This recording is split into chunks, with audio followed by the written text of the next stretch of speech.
সুপারিশ।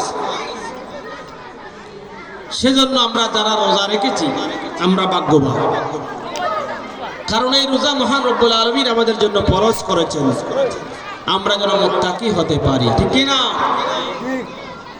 আল্লাহ রব্বুল আলামিন কোরআনে পাকে বলেন, ইয়া আইয়ুহাল্লাযীনা আমানু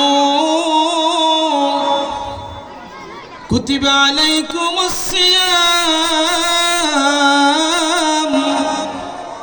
কামা কুতিবা আলাল্লাযীনা মিন ক্বাবলিকুম লাআল্লাকুম তাত্তাকুন।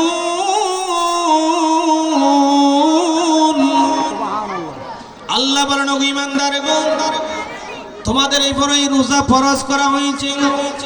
শুধু তোমাদের উপর নয়, তোমাদের পূর্ববর্তী যারা ছিল তাদের উপরে এই রোজা ফরজ করা হয়েছে। আমরা বললাম, আল্লাহ এই রোজা কেন ফরজ করলেন, কি জন্য, আপনার লাভ কি?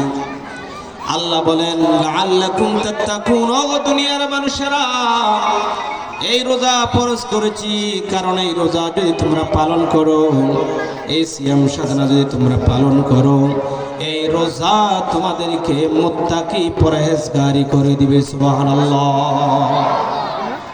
মুত্তাকি বানিয়ে দিবে।